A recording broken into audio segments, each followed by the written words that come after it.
रामायण प्रेम, कर्तव्य और धर्म की एक महागाथा। वीडियो को लाइक, शेयर और सब्सक्राइब कर दो ना। ये अयोध्या के धर्मी राजा भगवान राम की कहानी है। हमेशा उनके साथ होते हैं हनुमान, बलवान वानर देवता, शक्ति, भक्ति और अटूट विश्वास के प्रतीक।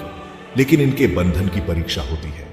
आपको आपके अपने हनुमान जी की कसम है, 2 लोगों तक शेयर कर दो और सब्सक्राइब भी कर दो।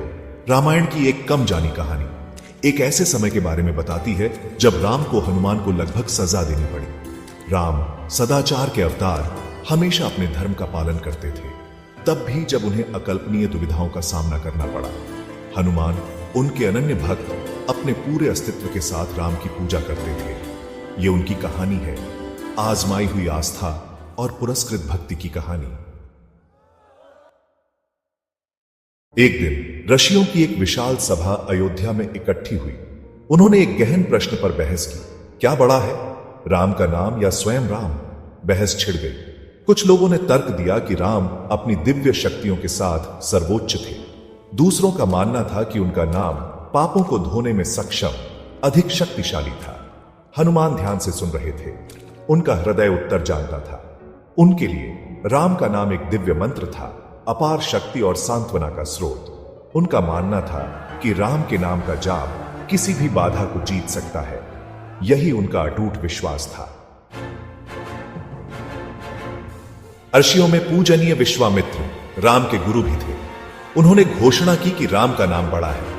अपनी बात सिद्ध करने के लिए उन्होंने हनुमान की परीक्षा लेने का फैसला किया। उन्होंने हनुमान से केवल राम का नाम देकर दूर नदी से पानी लाने को कहा। हनुमान ने आज्ञा मानी। वे राम राम का जाप करते हुए चल पड़े। उनका विश्वास अटूट था।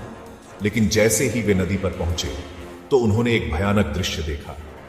वीडियो आपको कैसा लगा हमें कमेंट्स में बताएं और हर हर महादेव लिखना न भूले। एक विशाल राक्षसी मगरमच्छ ने उनका रास्ता रोक दिया। हनुमान को विश्वामित्र का निर्देश याद आया। वे राम का नाम जपते रहे, यह विश्वास करते हुए कि यह उनकी रक्षा करेगा। क्रोधित मगरमच्छ ने हमला कर दिया। हनुमान राम का नाम जपते हुए अपनी पूरी ताकत से लड़े। उन्होंने जानवर को हरा दिया। हालांकि जब वे सभा में लौटे तो उनका शरीर घायल और जर्जर था। विश्वामित्र क्रोधित हो गए। उन्होंने हनुमान पर मगरमच्छ से लड़कर उनकी आज्ञा की अवहेलना करने का आरोप लगाया। विश्वामित्र ने न्याय की मांग की। उन्होंने राम से हनुमान की अवज्ञा के लिए उसे दंडित करने का आग्रह किया। राम दुखी हो गए। वे हनुमान से बहुत प्यार करते थे, फिर भी वे अपने गुरु के वचन को निभाने के अपने कर्तव्य से बंधे थे। उन्होंने सजा सुनाने के लिए अपना हाथ उठाया। उनके गाल से एक आंसू बह निकला। जैसे ही राम ने मृत्युदंड के शब्द कहे, एक चमत्कार हुआ। हनुमान एक तेज रोशनी में डूब गए। हवा राम राम की ध्वनि से गूंज उठी। यह एक कवच था जो उसकी रक्षा कर रहा था। विश्वामित्र आश्चर्य से देखते रहे। उन्होंने हनुमान की भक्ति की गहराई को समझा। उन्होंने राम को रोक दिया और राम के नाम की शक्ति को स्वीकार किया। हनुमान ने अपनी बात साबित कर दी थी। सभा खामोश हो गई। उन्होंने जो देखा था उसकी भव्यता को समझते हुए राम ने हनुमान को गले लगा लिया। उनका हृदय गर्व से भर गया।